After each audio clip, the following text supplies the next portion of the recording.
Hello, dudes, dudettes, duders, and everyone in between, and welcome to the Hollywood Fishbowl. I'm your host, Jesse Kester, and boy, do we have a doozy of an episode for you today. This is the second episode in our four-part series on faith-based filmmaking. Our guest is Sonia Dosti, and I think you're going to enjoy this conversation. We cover a lot of ground. I think near well as I can tell, it's as much ground as you can cover in about an hour or so with somebody that you never met before. So, get ready for that. It's a very kind of open and empathetic conversation. I like talking to people, and Sonia is a person, so she's well within that category of what I like talking to. So not too much at the top of this. This was recorded back from the Kathy Fong Yaneda, who was in the storytelling series. So this was about a month and a half ago that we taped this interview.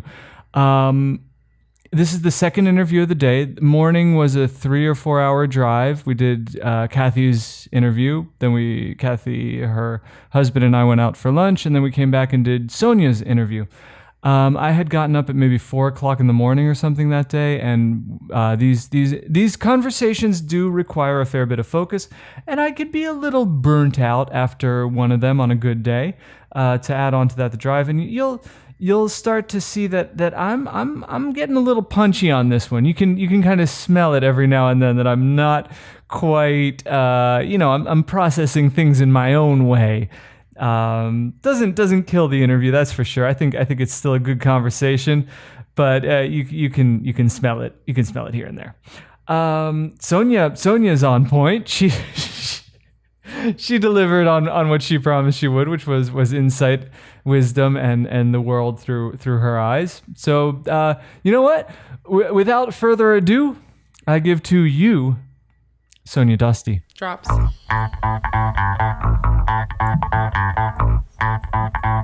Morpheus is fighting Neo. Hello and welcome to the Hollywood Fishbowl. I am your host, Jesse Kester, and today I am joined by the illustrious, the magnificent, the one and only Sonia Piper Dosti.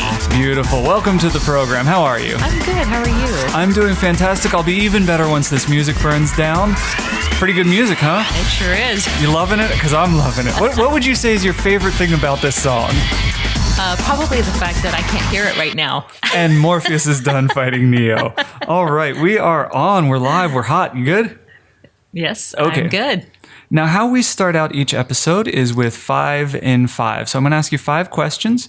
You get 1 minute for each answer. Okay. They're kind of, the broad swath painting job questions, and we burn them down as quick as possible. Sure.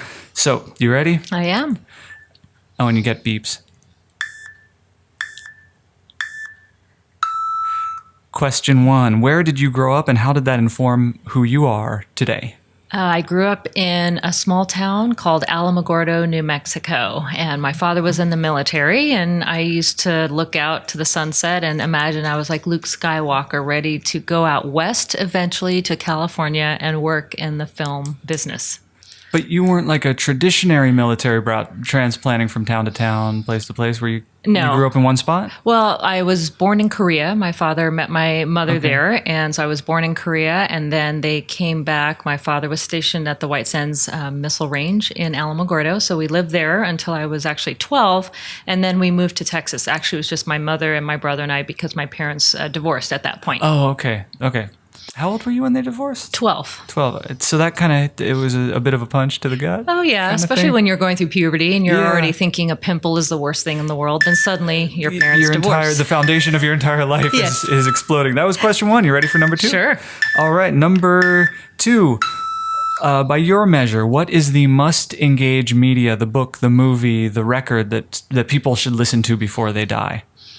Oh, wow. Well, I think anything by the Beatles or U2, music that they should listen to. I think with regard to a book, the Bible, because I am a person of faith, and the Bible has a lot for people to glean. Great story, great epic drama, a lot of wisdom and philosophy in it. There's some good advice tucked in the pages every now and then, too. Yes, absolutely. And lots of good proverbs for how people should live. There's a whole book of proverbs, yes, as far as I know. A lot of actually great financial advice too in the Proverbs, believe it or not. There was one, I'll think about it. I'm going to, financial advice, please keep going. Okay. And then as far as you said, what, book, movie? Did you say movie as well? Oh, it could be just anything. Or nothing at all, because your time is up. You ready for question 3? I am. All right. Purest joy, where does it come from for you? I think my purest joy comes from contentment and realizing that I'm so blessed every single day. I have a great husband, beautiful kids, wonderful family and friends. So I think my greatest joy is always just focusing on what I have in the here and now, because it could be gone tomorrow. Yes, good. How many kids? I have 2 boys, ages 11 and 13. Beautiful. What are they doing? Are they? Oh, I'm sure they're trying to beg my husband to play video games right now because they've had their fill for the day. So I'm sure that's what they're up to at this moment. Okay. Or watching a movie. They're both into movies like I am. Which ones are you into? Well, right now I watch with especially my older son. We're into all the Marvel, DC, Star Wars. I got my son interested in those types of genres, and so he loves to watch those films. So we go opening night.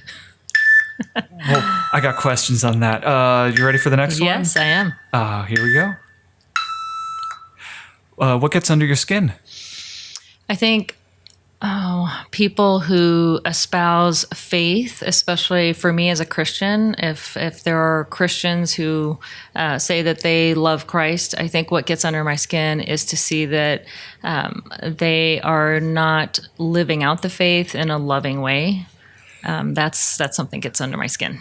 How is it that we miss that mark is so easily? It seems pretty clear where the Bible stands on love. Yeah. That it's good. Yeah. How is it that it's so? I'm not asking you to explain all of humanity in 22 seconds, but how do we miss that mark? How do we miss that point so frequently in the Bible? I think because we become self-righteous on the one hand, and too proud of who we are, and forgetting that we're actually nothing apart from Christ. And the gospel really says that we're nothing apart from him, and he's the one who's perfect. We aren't perfect. You're doing good. You're fine so far. Last one. I always forget which one this is. Oh, yes. What's your advice for beginners at filmmaking, beginners at faith? Let's go with beginners at faith. What would you say to somebody just cracking open that Bible for the first time? I would say try to find a good, solid church where you can get discipled, people who can lovingly come alongside you and disciple you through the faith and through the Bible and living it out. And then for filmmakers, I would say that they need to read as many books as possible, books of philosophy, history, literature, because I think all of those things contribute to making someone a great filmmaker. What smells good in a church? How will you know if you walk in? How can you feel that good discipleship happening?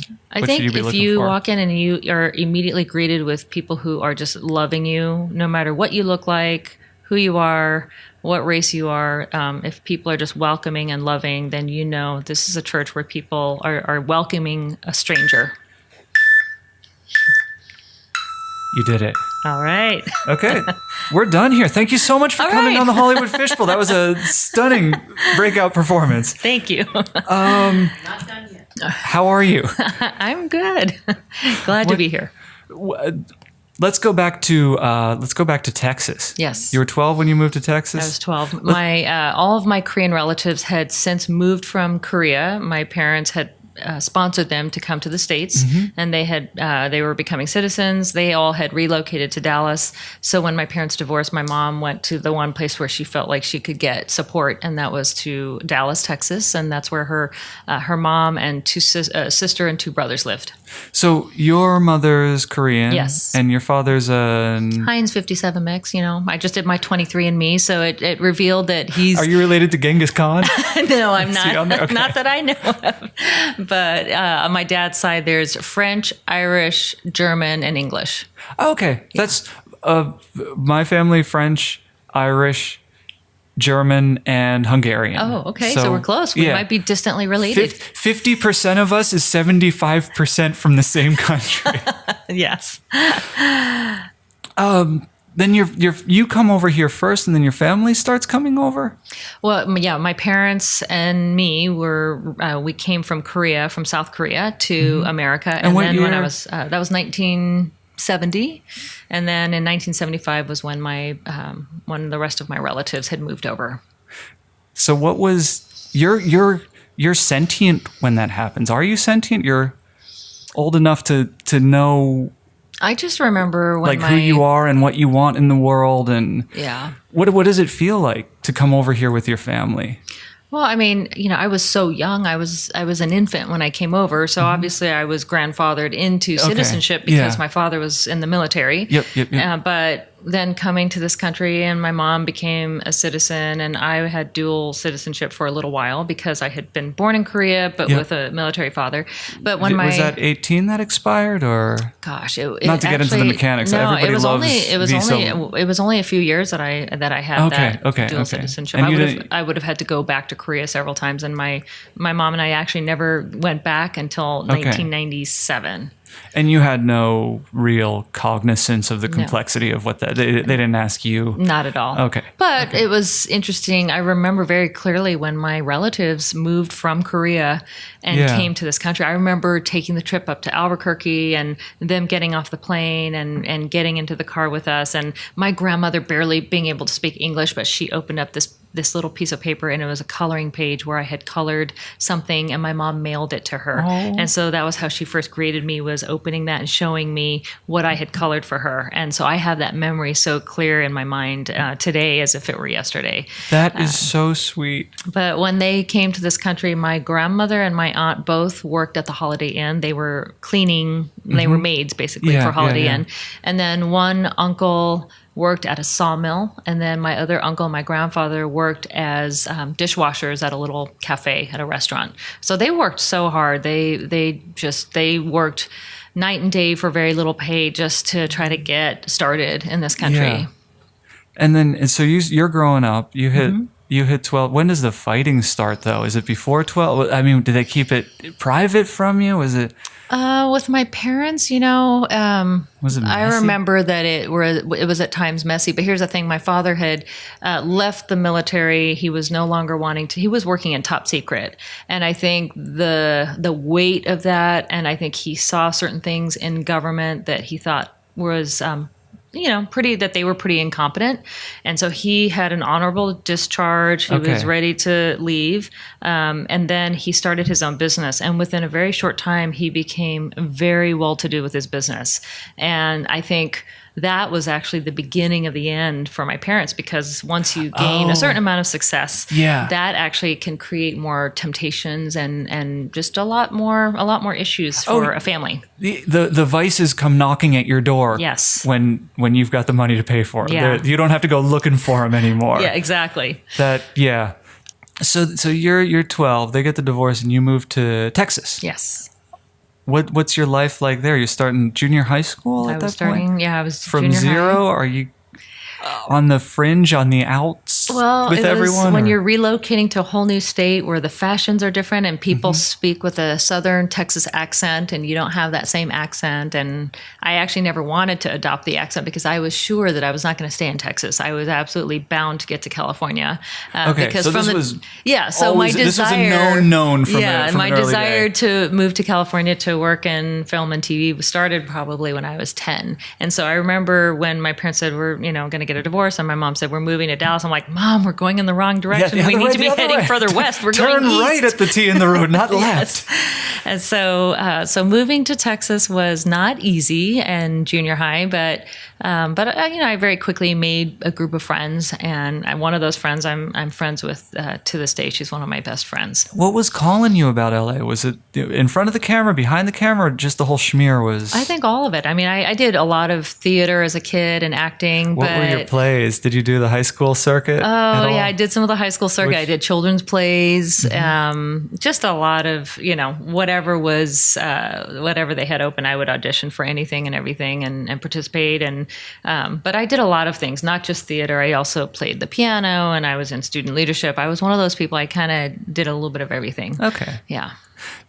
That seems to be a recurring theme in these conversations, is just like a kind of general curiosity, interest in everything, and no known focus as a child. Just give me that. Yeah. Well, I mean, because you don't quite know what all goes into filmmaking. I just knew that I loved being captured in my imagination. I mean, I grew up watching movies since I was really young. My parents used to take me with them to the drive-in theater. I remember watching Bruce Lee films in the drive-in theater, and they were probably inappropriate for me to watch at the age I was watching. They stuck with you in an inspirational way. They were wildly appropriate. Yes, and then I'll never forget that we went to the drive-in and they had the double feature of Saturday Night Fever and Grease, and of course, then I fell in love with Grease and musicals, and I loved John Travolta and Olivia Newton-John.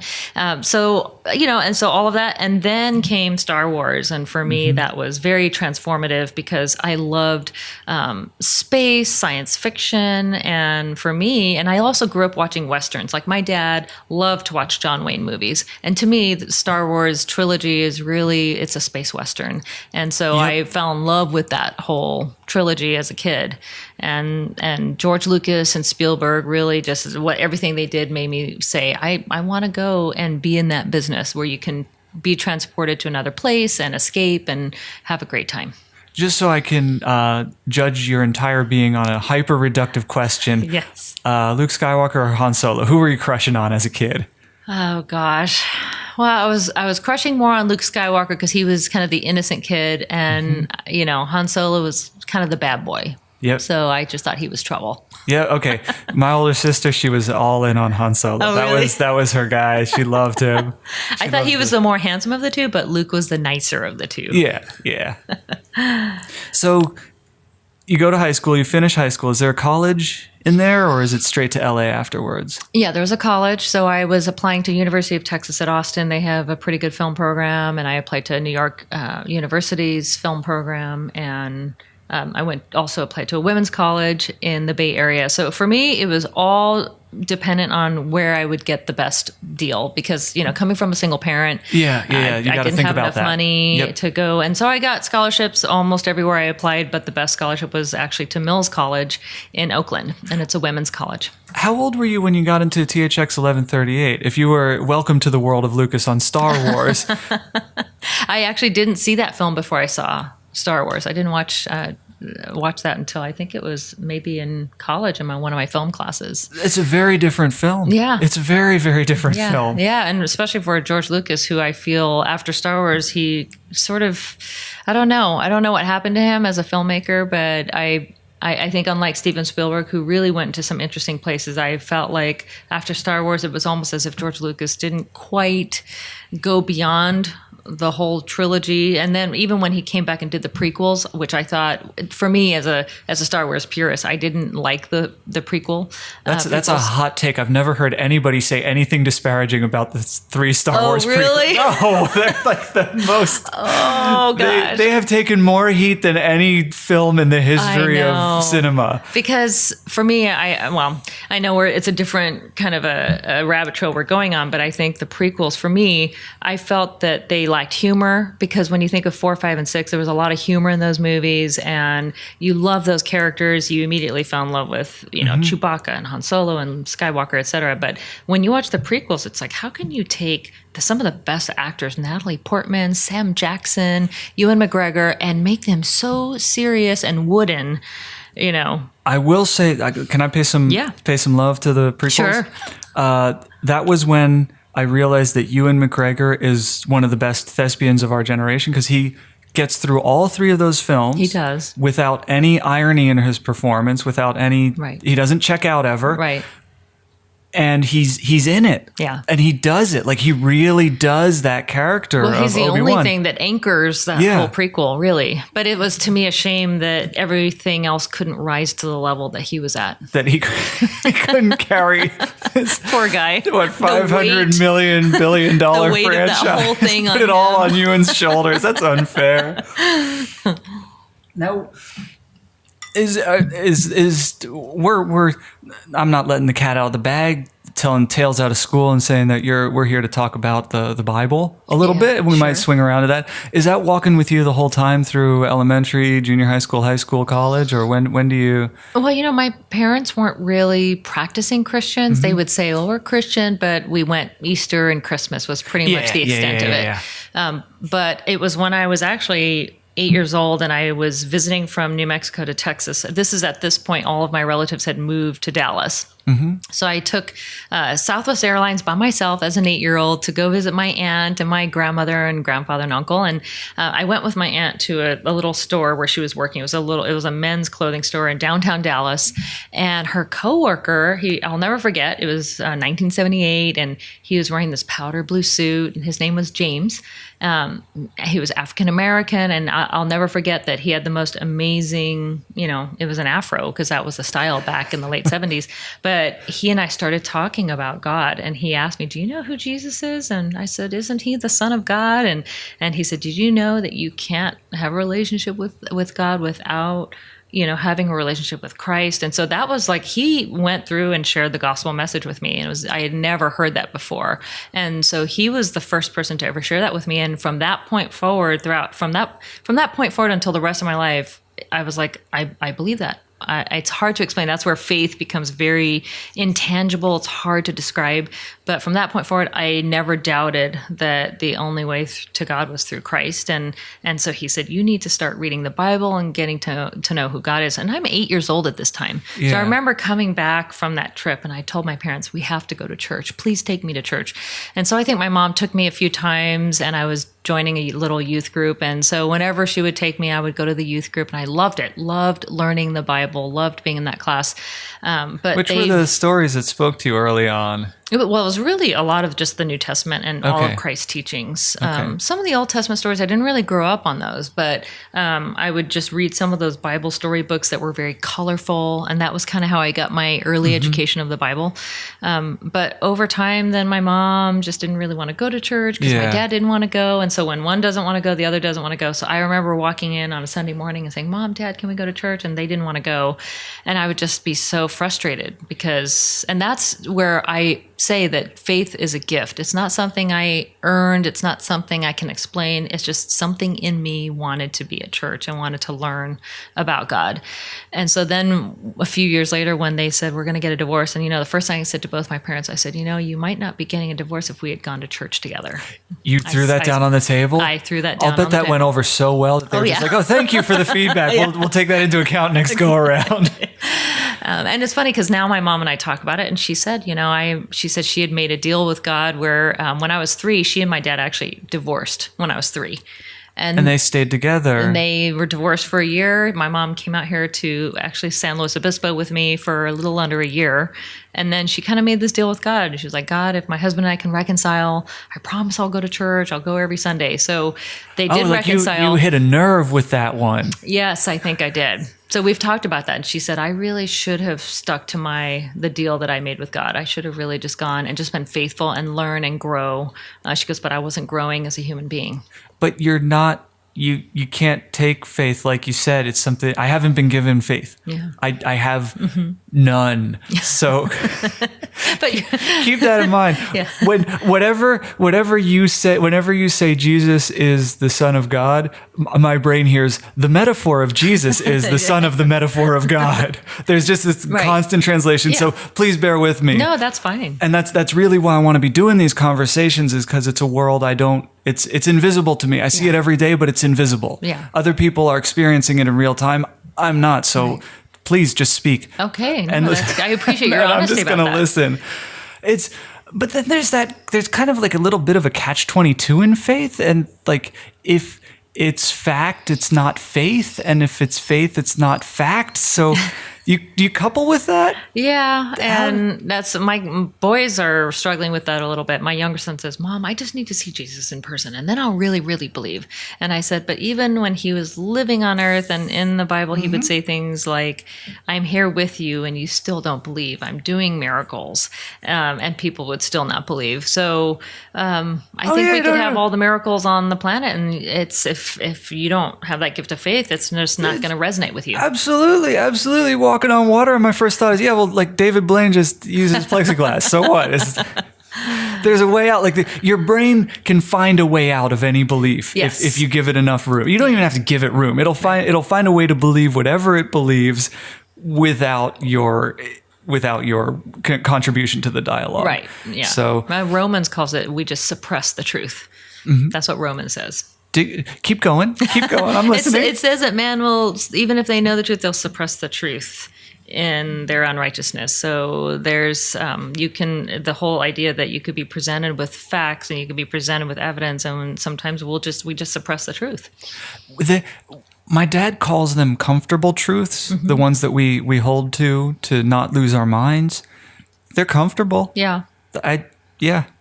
And I'd suppress some truth to hold on to comfort. It's not even. I don't even. It's not a shortcoming unique to me. It's a shortcoming embedded in I believe every human heart. Maybe. Yeah. Jesus got out of it. Maybe he figured, but he got cranky sometimes. He had good reasons to seem upset. he was delivering on many promises that didn't need to be made, and had never been made before, and had never been delivered on. And people were still like, "Yeah, come on, you're phony, you're fakey, you're phony." So let's reload on those drinks a minute. So at 8, you find. I hear the call. You hear the call. Yeah, and I believe. Yeah. But the way I describe it is that until I really was in my 20s, where I was able to, on my own, find a church, find a good Bible study, and grow that way, I was just in this plateau. I was in a state of arrested development with my faith. Because I would try to read the Bible, and like you said, there was some of it that just didn't make sense to me. But I wanted it to make sense. And I thought to myself, I need to understand this. So I would go to some churches here and there throughout my high school years and try to find the right teacher. But it was hard. Growing up in Texas is not... there's a church on every corner, and we joke around that every Texan thinks they're a Christian just because they're born in Texas.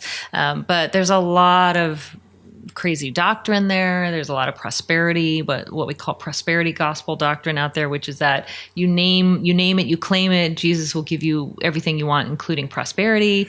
So there was just a lot of things I was exposed to. I was visiting different churches. Friends would say, "Oh, come visit my church," and I would go visit and see things and be like, there's something that's not quite right about that. So I just was not able to really grow in my faith throughout my teen years. And then, I was a teenager too, so I was having periods of rebellion and rebelling against my mom and all of that, sneaking out at night and between drinking. 13 and 20, you will be able to say to delegitimize anything that's thrown at you. So at some point in those years, you can figure out a way to not accept anything. Oh yes, whatever it is, you know why it's bullshit, and you can tear the whole system down. We've all been there. Yes, we have. Life is a lot easier once you're out of that phase. Right. It's very, very confrontational. So what opens it up after you get past all that? Like when do you find your footing again past all the what was it, prosperity churches? Or there was prosperity churches. I visited Catholic churches, Baptist, Methodist. I mean, I tried. What gets you up to that next plateau though? Like what kind of shells did you have to crack to re-engage and It was really until I moved to Los Angeles after college that I started to look for churches, and I just wanted to find just a very simple, straightforward church that didn't have so many bells and whistles and had a good Bible study. I wanted to find something that felt a little more academic in a Bible study, where I could just learn, what does the Bible have to say? What period was it written in, and who was the author, and what was the intent of the letter written by this particular author, and what life experiences did God use in this particular author's life to bring to bear on this particular text. So it was joining a Bible study in 1992, 93 that I think that's where my growth started to happen. And then simultaneously, that's when I entered Hollywood and started working full time. So that was kind of an interesting trajectory, because everything I was learning over here was really kind of at odds a little bit with what I was doing for a living. There is a fair bit of a decadence, a lack of humility mixed in with the LA culture. I don't think I'm speaking out of school on that one. That is, that's the door I'm using as I do my studying on the Bible is the kind of historic perspective, trying to learn how it all relates to mankind's evolution and the history of our species. And I think that's a very exciting. It seems like it would be the most dry door possible to enter this party, but for me, it's really a fun way to get. Does that sound reductive to be like it's fun to No. I think every person's faith story is different, and there's no two stories that are alike. You have some people who are what we call cradle Christians, born into a Christian family. They believe from the time they're young, and then you have people who had a horrible life story, and they hit rock bottom, and then faith is what helped them to climb out. So there's no two stories that are alike. So I get excited when I hear different people share, well, this is how I came to understand, my relationship with God, and hearing that whole path for each person is very unique. It's different, and it shows how God's power works. It's different for every person. I think, here's the complicated thing about the Bible is if you can read it and not be stimulated by anything in it, that is on you. There's so many ideas, so many turns of phrase, so many beautiful stories, so many beautiful metaphors that if you can't respond to any of it, you need to do some soul searching. Yeah. Like you need to go back to ground one. And I think a lot of the things that the Bible teaches, and specifically what Christ orders us to do, so to speak, or commands us, is so counterintuitive. I mean, love your enemy, pray for your enemy. That's not something any of us would want to do. If somebody came up to you on the street and started yelling expletives at you and hating you for no reason, and Christ is saying, yeah, you need to pray for that person. That is not your first instinct. Sorry, the other week I walked up to you and just started shouting expletives. I didn't realize that we'd be on the interview together. I just really not my best day. Sorry about that. Well, that's okay. I've been praying for you this whole time. Okay. That's how we're able to do this. Okay. But no, loving your enemy, turning the other cheek. Turning the other cheek. Give them, if they hit you with one, give them the other. Yeah. Heap coals on your enemy's head. That whole idea, heaping coals, was a phrase of just that you're heaping the goodness and kindness on them. I mean, who does that? Who wants to do that? My instinct, my flesh, if someone were to come up and start yelling expletives and calling me horrible names, I'd want to punch their lights out. That's initially what my Look, flesh I said would want to I'm do. sorry. What do you want from me? Which book do you like the most? Oh gosh, I would say Romans, because the theology is very rich in Romans, and there's so much about my faith that I think I understood better because of Romans. Are you an Old Testament person, or I used to hate the Old Testament. now why would you go and hate the Old Testament? Well, because I was like so many other people, I was bifurcating the Bible, saying, well, the New Testament God is Jesus and nice and kind, and then the Old Testament is like mean father, and that was before I really read it all over and over in its entirety, and sort of linking the old with the new, and seeing that there is a story of continuity that exists, and that Christ really is present throughout the whole Old Testament, and that so much of what happens in the Old Testament leads us to why we need Christ in the New Testament. I think I'm not that deep in. I have a passing familiarity with Old and New, and I'm finally doing the thing with the whole thing, page by page. I think from what I know about the New and what I know about the Old, you need the Old. The New, everything is so concrete. Jesus is the Son of God. Right. God is the perfect being. He's God, flesh incarnate, and through loving him, we can love God. And love one another. It's all so clear cut and so concise. Old Testament, sometimes God is a man walking around. Sometimes God can't be seen because he's too powerful. Sometimes he's sitting and eating dinner with them. Sometimes he is the force of nature that is tearing cities to dust. To ruin, yeah. That it's all very abstract and poetic, or maybe very literal and true. But you have to. I feel like you have to contend. If you can't get the concise version for free, right? You have to also be willing to contend with this very abstract, very heady set of stories. Yeah. to get the whole picture. So I don't know. Well, even in the original curse of Adam and Eve, and when God says to Adam and Eve, this has happened, but I will send through, and he tells Eve, through your seed, will be the Redeemer. So he's giving them this hope, yes, you've done these things, you didn't listen to me, you didn't trust me, that this was the best way, you had to go your own way. But he says to Eve, there is hope through your seed, basically through your progeny, and Jesus is going to come through her ultimately to save humanity. And then you have all the different prophecies in Isaiah and the Psalms and some of the minor and the major prophets that all talk about the future coming of the Messiah. And so again, all of those things that just show that we need Christ. And actually that brings up, I think about the film, actually, The Passion of the Christ by Mel Gibson, that scene when Jesus is in the garden and he's praying right before he's going to get crucified. And you see that serpent that's in the garden, and then he steps. I don't know if you remember that film, but there's a scene where he very powerfully steps on the head of the serpent. And that is what is in the when God tells Adam and Eve, and he says to Eve, your seed will crush the serpent's head. And so it's very powerful. Mel Gibson got that he got that right, that whole scene. So yeah, all the Old and the New Testament, they tie together so much more than people understand or realize, but it just takes that time. You have to really read through it, and it's not easy because most people read through, Genesis and Exodus, Deuteronomy, and then by the time they get to the end of the Pentateuch, they're like, oh, forget it. I don't even want to keep reading.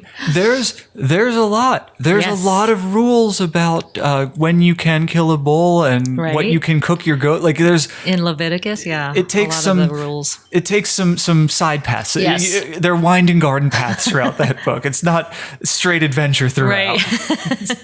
But when I read those, and I think, oh, thank goodness that Jesus fulfilled the law, and I don't have to go by this anymore. He fulfilled the law for me. He lived a perfect life. I don't have to go by these sets of laws. Slow down.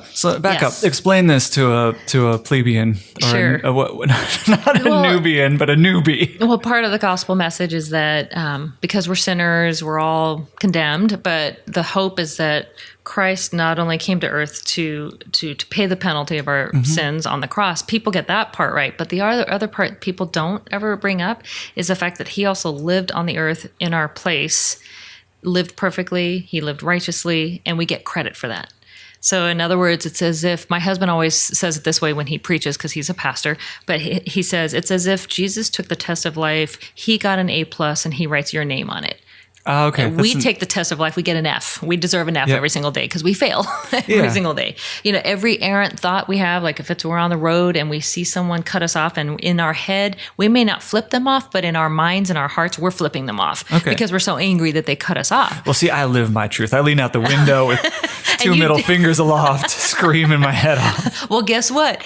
You may be doing that, and me, I'm not doing that, but in my heart, I'm totally flipping them off. And guess what? The whole point is that Jesus sees my heart, so I'm not getting away with it. I might be getting away with it on the outside where people are seeing you flip off the car and they're thinking, oh, look at Sonia. She's withholding her. She's not doing anything wrong, but God knows my heart. If in my heart, I'm like, I can't stand those jerks, and I'm in my heart flipping them off. Well, guess what? Christ sees my heart. That's one thing that strikes me about the New Testament is it feels like a sort of a consolidation of the chaos. Mm-hmm. The Old Testament alternates very quickly between chaos and lists of rules. Right. Mm-hmm. The chaos is not survivable, and the lists of rules are not sustainable. We just can't. We just can't. And to have the whole story be kind of focused and renewed is essential. Yeah. Well, and all of those rules in the Old Testament the whole point was that you had to do all these things to be holy before God. And the thing is, none of us can truly be holy. I mean, as long as we're on this earth, one little white lie immediately means we're not holy before God. And let's so that's why we need up. Christ, because Christ is holy. So we get to have his holiness, and he takes on all of our blemishes. I disagree with you just a little bit there. Mm-hmm. And that for me, the closest holiness is love. So by sharing love, aren't we becoming holy? Well, I would say holiness. Your definition of holiness is love. I would say holiness. Holiness in the Bible is talking about being set apart, From- different. Well, and then in God's case, He's set apart from us because He's perfect. He's righteous. He's a perfect judge. We aren't holy like Him because we are blemished. We are sinful. We have hearts that get angry. We have hearts that resent people and say things and do things that are very hurtful. So because of that, we're not holy like He is. Now, not one-to-one ratio. Yeah, but can we? I mean, do we have love for one another? Absolutely. Those are some of the attributes that God shares with us. Is love. We have the ability to love. But are we able to be perfect like He is? No. And that's why we needed the remedy, which is Jesus, who was perfect. That's why He's always compared to the perfect lamb. Because the Old Testament, as you start reading through the Old Testament, you'll see all the times when they're always sacrificing the perfect, unblemished lamb. Yes. Well, Jesus is referred to as the Lamb of God. He was that perfect lamb sacrificed, for God. The perfect sacrifice. But I guess kind of what I'm driving at is that the path, like the holiest path, is not being like God, but trying to be more like God. Isn't that the same thing? You said the path is to not be like God, but to be like God. No, not the holy path is not being like God, but trying to be like God. Doing better today than we did yesterday. Yeah. Sharing more love today than we did yesterday. Yeah. Knowing that it's impossible, that if we, I think what I'm driving at is that in the middle of the table between us is God. I hope that God is pure love. Mm-hmm. Can we agree on that? Yes. As to adult human beings. Yep. That God is pure love, and I can't be pure love. I'm a messy human. Right. The next best thing is to always try to get closer to pure love, knowing that it's never attainable, right, except maybe in death. Maybe it's possible in death. I can't speak on the afterlife because I haven't been there. Right. But for the time being, that's my experience of holiness and divinity is the trying to get closer to it. Yeah, and that's one of the reasons why I love Romans so much, because Romans talks about that, yes, when God saves us, He also it's a lifetime journey of Him sanctifying us. The word sanctify is that it's the process of making us holy and more like Him. Yeah. Will we ever obtain that perfection in this lifetime like Him? No. But the good thing is knowing that when we die, we will be perfect. I mean, there's no more death, there's no more sorrow, there's no more tears, there's no more sin. There's that perfection that we inherit because of Christ. What do you reckon is the most painful experience for a human being? Most painful of all those experience. things you're just listing of what there will be no more of. What do you think is the most universally painful? What do you think hurts the most? And if we were to think of humans not as individuals, but as one organism. Well, I mean, obviously, for me as a person of faith, it's basically believing that there's no purpose on this earth, that we're just here and then we die and that's it. Like, to me, that would be a pretty sad existence. Because, that's pretty grim. Yeah. I feel like I believe we have a purpose. We're all here. There's a purpose for all of us, and I believe God has created that purpose for all of us. But I think the idea that I'm going to die and I'm just going to turn to dust and that's it, and there's nothing, and it's like, wow, then why are we here? Why bother? And then if you're really, really depressed and and some people who say there's life isn't worth living, then if you believe it's not worth living, then what is there to do? I don't know. It's I have that hope every single day, knowing like I'm here for a reason. It's to bless other people, to love other people, and to grow and become more like Christ, and to hopefully reflect His kindness, His love, His compassion. Have you coupled with depression yourself? Is that something? I think we all have been there. It's like saying, have you coupled with hunger yourself? Have you ever been thirsty? Oh, yeah. I mean, I can look back at many different times when I've struggled with depression. I know some people struggle with it a lot more. There are some people where it's crippling, and that's so heartbreaking. And But I think we've all been there at some point, and there's so many things that could factor into it. It could be a divorce. It could be losing a child. It could also be some physical hormonal things going on in your body. I mean, we don't know. There's just a lot of factors that can contribute to severe, crippling depression. But yeah, there have been times where I didn't want to get out of bed. But you got out of bed. Yeah. Let's talk about movies. Yes. I think we love movies. Yes. So I think the main kind of focal point of this obviously there's no main focal point of this conversation. I know, because we're all over the place. Happy to visit every exhibit we've been to in this museum of your mind. But I think I kind of wanted to chat with you a little bit about faith-based filmmaking and what's your involvement in that, and then we'll go from there. Well, in the last several years, I have my own consulting business, so I do read screenplays and treatments and other projects when people are trying to write faith-based stories. So I gladly, I'm so excited to read screenplays that come along when people say, look, I'm writing this story and I've got the screenplay, but I'm stuck here. Or I need to know, is this something that could be good for the faith-based audience? Can this be commercial? Here's my question about faith-based film. This is the big one that's on my mind, is that the spiritual journey is such a personal, at least for me, it's a very personal and private experience. And it's also an experience rooted in quietness, austerity, humility. Personal, quiet, austere don't usually describe the film industry.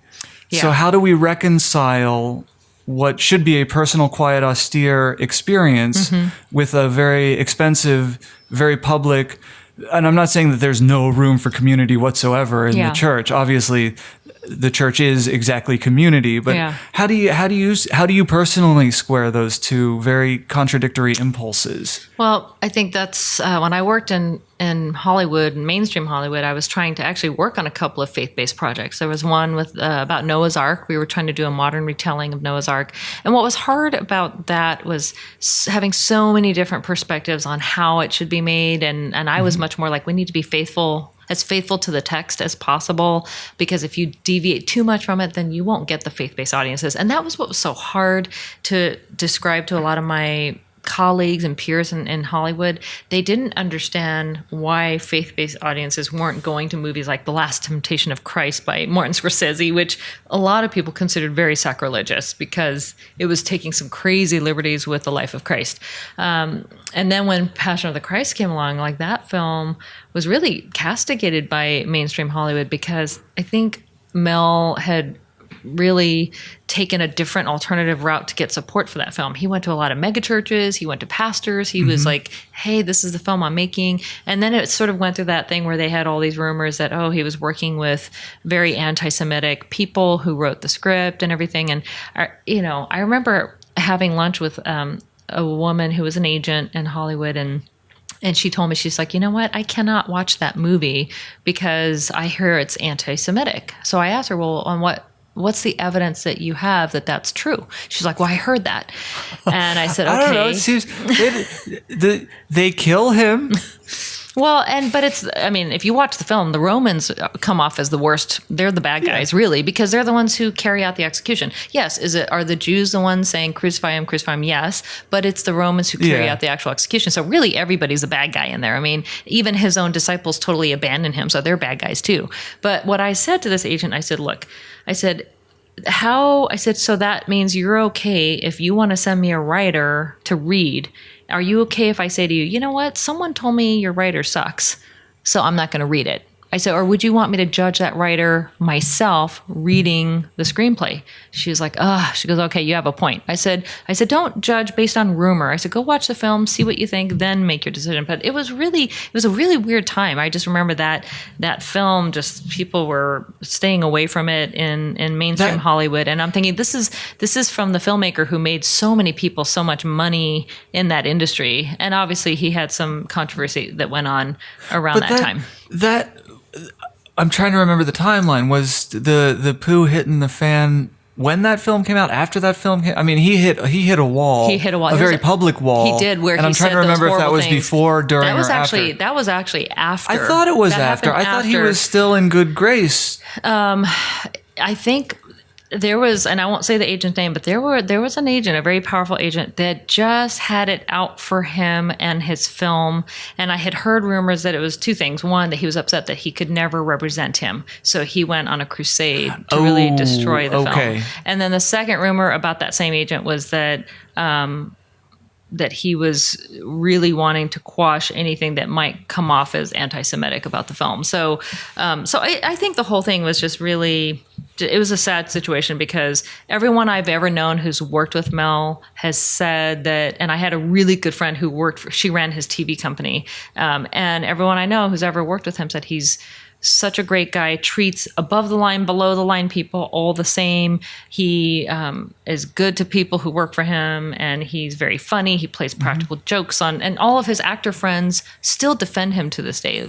Robert Downey Jr., Jodie Foster, those people will go out on a limb for him, and they did. I think Robert Downey Jr. was upset, saying, "Look, you all gave me a second chance, even though I went to prison." He's like, "And this guy said some bad things while he was drunk, and you're going to hold that against him, even though he's made you guys a lot of money." So I don't know. It's kind of interesting where Hollywood can be very unforgiving sometimes, and then other times they forgive other things. So it's not very consistent. Yeah. You don't know which eye is going to be the blind one that gets turned, and and the I guess.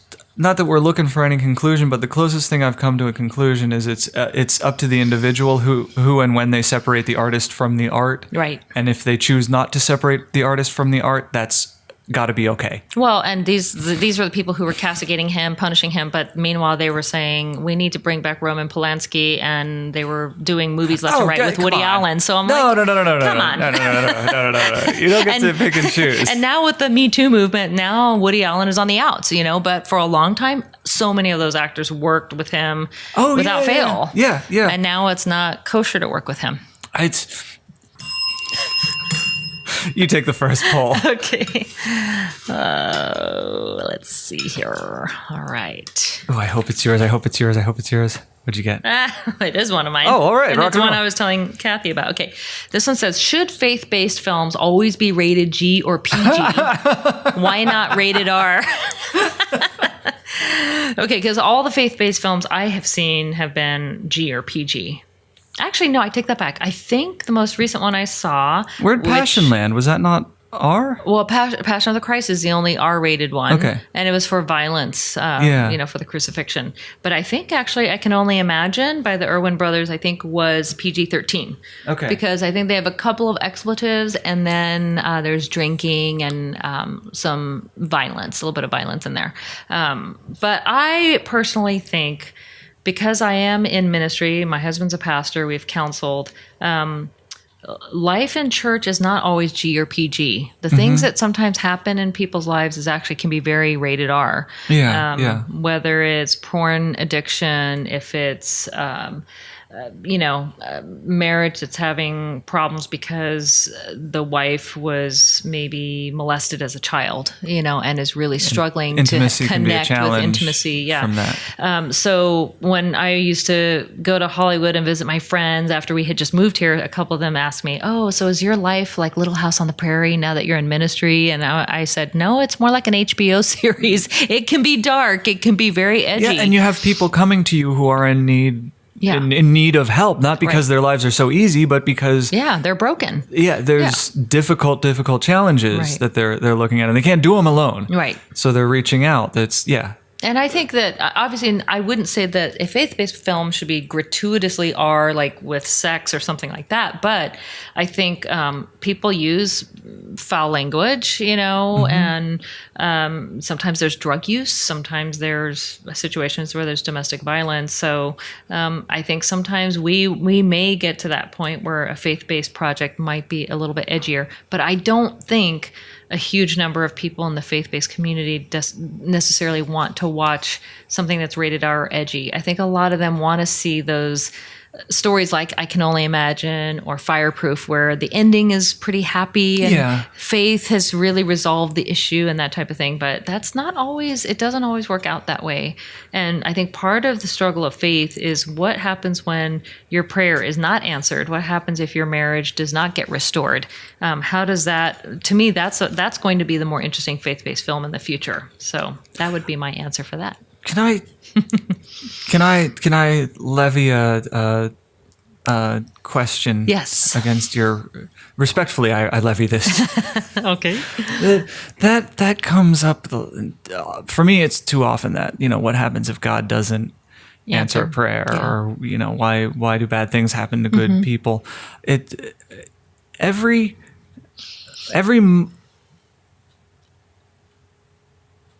you talk about plateaus a little bit, so I'm calling back to that. Every time I've boosted up to a higher plateau, every time I've seen from a new perspective, it was after a prayer was not answered. It was after God, that the feeling of love was absent. It was after a traumatic experience. It was after pain, deep pain, fundamental pain, core pain, marrow pain. Yeah.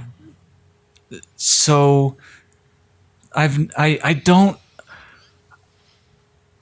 feel that question. It always feels disingenuous to me. Like, pull back just a little bit, and you'll see the growth that comes when love is introduced to pain. Love plus time plus pain equals love and time with no pain. It's a very complicated equation. It felt efficient when I started, but it was not when I finished.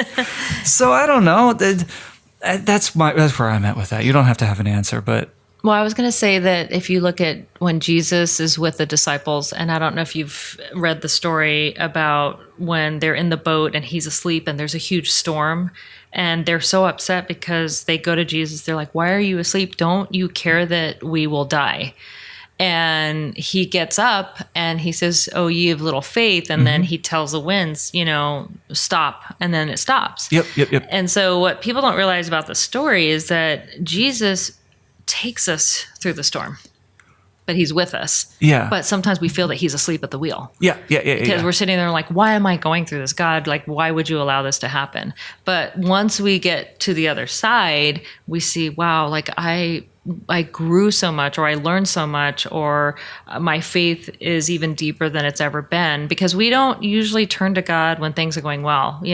That's why Jesus said it's easier for a camel to go through an eye of a needle than for a rich man to enter heaven. And what he meant by that is, when you've got so much and you've got wealth and prosperity and this and that, like, why would you feel like you need God? But when you're broken, when you've lost everything, like I'm thinking about that poor woman who lost her parents, her husband, her children, her nephew and sister in that boating accident, the one that capsized. Yeah. And I'm thinking, oh my gosh, she's lost everything. And I'll be curious to see, what will her journey be here on out with everything that she's been going through. But there are people that lose everything and they come out on the other side and they are just some of the most amazing, resilient, strong people that share this incredible testimony of what God has enabled them to go through. And so I think as far as God answering prayer, he just doesn't always answer it the way we think. And sometimes we do have to go through those storms, and we might be saying, God, please don't let me go through the storm of life, or don't let me get cancer, or don't let me lose a child. But sometimes those things happen. Yeah. And how do we cope when we have to endure those things? So that's what I've seen in ministry. It's what I've experienced in my own life. And there is such beauty even in pain. You're allowed to ding it too. Oh, you can dig. I'm having way too much fun hearing your answers. I might pick my own questions here. Oh, let's do this one. Ooh. You're on your deathbed. What's the accomplishment you're most proud of? Oh, gosh. It's so weird that you say that, because I always get this sense that I'm not doing enough right now. So if I'm on my deathbed right now, I guess I would just say the greatest accomplishment is being on the Hollywood Fishbowl. Thank you so much. And we're done. Yes, exactly. Yeah, just trying to love to my fullest and without any condition. I think that's That's not a bad accomplishment. Loving fully. Yeah. Your turn. All right. Ring a ding Do ding. I need ring? All Hey, right. oh, you got to ring it. What's the point of me carting around that concierge bell? All right. When I got that, I didn't know what it was called, so I went up to the counter and I said, "Do you have a bell?" And they said, "What kind?" And I said, "The kind that goes ding." and they, And call they it were the like, "Yeah, concierge. we got the concierge bell." That they call it the concierge bell. Oh my god. Okay, so this one says, what one medical advancement do you wish had never been invented? I'm ringing the bell psychically for Kathy. We had that one and it was just a disaster. It was totally no fun. Okay, what has been the strangest hour of your life? I've got a question, Kathy. Have you thought of a better answer for that since then, or is it flat? Okay. You mean for the medical, The medical advancement? yeah. Oh god. We hit a brick wall on that one. So That's what's a the hard one. What's the new one? What has been the strangest hour of your life? Oh, that's a good Strangest one. hour. Oh gosh. I can't think of anything other than Kathy knows what happened to me on vacation a week ago, which was a man exposing himself to me Oh dear. at the beach. Yeah. But it was, but I had my phone with me, and I very quickly took a picture of his license plate as he drove away. Oh, I started screaming, "This man is exposing himself to me!" Because I just in that moment, I just thought, this is BS. I am not going to take this. It is BS, I'm not and you letting you should get not away take with it. this. So I started screaming, "This man's exposing!" And he started to drive away. But I had my phone, and I quickly whipped it out and took a picture of the back of his car with his license plate. And he also had an Uber and a Lyft sticker on the back. Are you of his joking? Car. No. That's amazing. So I very quickly called the police, and so that felt like a very strange hour because it was weird because even earlier in the day I was thinking I'm in such a beautiful, lazy beach town, and I thought I can't possibly imagine anything weird happening in a town like this. It's so beautiful. Cut to an hour later, Yep. and something strange did happen to me. I'm trying to think. What's my strangest hour? There was the first time. The first time I met my wife's mother. She was on the gurney, like it was at the morgue, and that was the first and gosh. last time. I'm so that was sorry. That was a very strange hour. So she had just passed away. Yeah, we went to Kenya for the funeral, and we had to go to the morgue to say goodbye. I'm so sorry. That was not a normal hour. As No. far as hours go, that was No. off the map. Yeah. That was off charted territory for Yeah. me. Oh boy. Oh, here's hoping. Next one's a little more fun. Oh, solutions, and we have music for this one. All right. Solutions. Judging from the news and the way people talk, the end days are nigh. I say phooey. Let's talk about what's wrong and how we can fix it. And this music is way too long. It's still going. Is it very ominous music? Oh no, we listened to the episode. I think you'll be quite pleasantly surprised with our solutions music. So the thing that consumes my mind is our solutions. Anybody can piss and moan. Yeah. But what are we doing? What's bugging you, and what can we do to fix it? Well, I think the national discourse where people don't listen, and that I think part of it is we're just doing all of our dialoguing on social media rather than getting together over dinner with, just all of us, different conservative, liberal, moderate, just having dinner together and realizing we probably have a lot more in common than we think. And then there's some areas where we may not, but being able to agree to disagree rather than everybody just like vomiting all of their bile on social media. Social media has somehow removed our filter. And so we say and say things that we would never necessarily say in person. And so Or that's even what's worse, they heartbreaking. are things that we would say in person and are Yes. doing so all too much recently. Yeah. Well, and the Bible says that Jesus said, what proceeds out of the mouth proceeds from the heart. So whatever we are saying shows what's going on in the heart. Oh, yeah. And Yeah, so yeah, yeah. I think what's frightening is to see, wow, this is kind of people unadulterated, like showing some of their true selves and what they think. And that is a little frightening.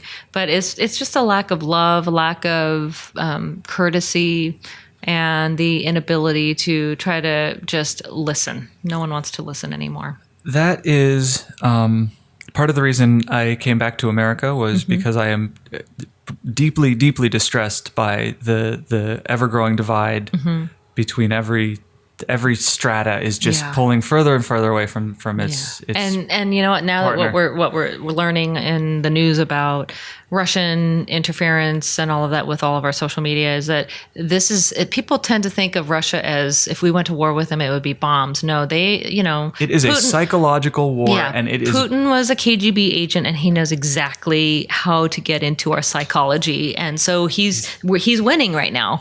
This is having Wildly. a divided America, a country that is so fractious and contentious with each other, is exactly that's giving him, I'm sure, tons of satisfaction. Yeah. I mean, even if you take out the freaking president who's bending over backwards to make him smile, even if that wasn't happening, they'd still be winning. Yes. Yeah. Okay. So solution. Yes. Vote. Everyone out there, turn this podcast. You aren't allowed to listen to another minute until you're registered to vote. What have you got? Keep going. What else can we do? I would say, that we have to, like what Christ commanded, if we love others more than ourselves, we wouldn't be arguing like this. We would want to not worry about things like, when you hear people say, oh, we can't have people in our country and they're going to take away this or that. It's like, I just think that's not necessarily what Christ would want us to worry about. I think Christ says, I'll worry about taking care of you. Your job is to help take care of others. Your job is to love others, welcome strangers as I have welcomed you. So I think part of it is that if we all just spent time building each other up, loving one another, even when it's hard, and loving our enemy, then we wouldn't be where we're at.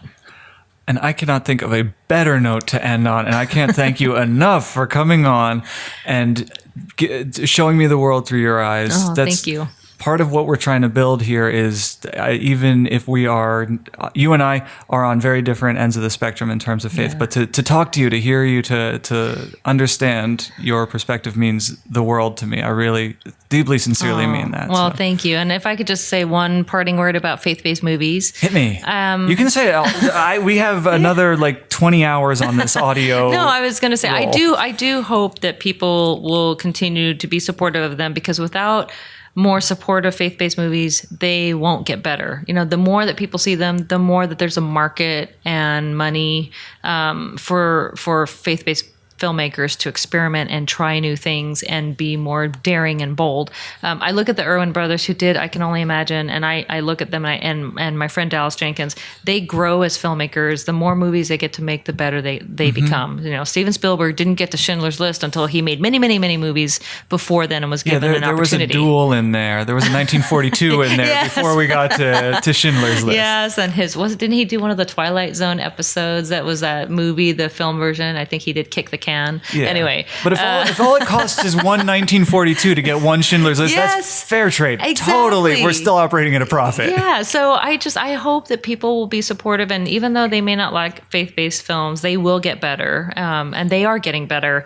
And similarly, my heed and my call to faith-based filmmakers is to take some risks, step out of your comfort zone creatively, and challenge us faith-based watchers, because some of us want to be spoon-fed that good old saccharine sweet story, but sometimes we also need to watch the harder faith-based stories. I think that's the biggest barrier to entry, is anyone who's not watching faith-based films thinks that it's sanctimonious, just preaching, just jackhammering the word of the Lord. Yeah, and there's some, like the Kendrick brothers who did Fireproof, and I think they know exactly who their audience is. They also did War Room. I think they know who their audience is, and they cater to that, and they do that well for that audience. I'm hoping that they also, because they're getting better as filmmakers, so I also want them to try to do something that's a little bit different and outside of their creative zone. And like I said, I think the Erwin brothers are the examples that I'm seeing, that they're going above and beyond, being a little bit edgier. I Can Only Imagine was definitely an edgier film for faith-based audiences, and there was huge crossover appeal. Lots of secular people came to watch a film because it had Dennis Quaid. It had a song that was somewhat familiar. People were kind of familiar with that song, even if they weren't into Christian music at all. So I'm excited to see the future of faith-based media. And I'm excited to know. I'm really happy to know that the voice, like the what you brought to this conversation, to know that voice is going to be having an influence on the evolution of the genre. Mm-hmm. Really reassuring. Oh, really thank you. reassuring. I hope so. Thank you so much for coming on. Thank you for having me. We got some goodbye music. I'm going to cue that up, and you won't hear it until you listen to your episode. This has been the Hollywood Fishbowl, and I've been Jesse Kester. I will continue to be Jesse Kester. If you liked what you heard, you can find us on Twitter and Instagram at HW Fishbowl. And if you want to find us on the web, you can find us at www.hollywoodfishbowl.com. Oh, and we are over on Facebook. We have a page, but I don't remember what it is, so good luck with that. But hey, it's not about us.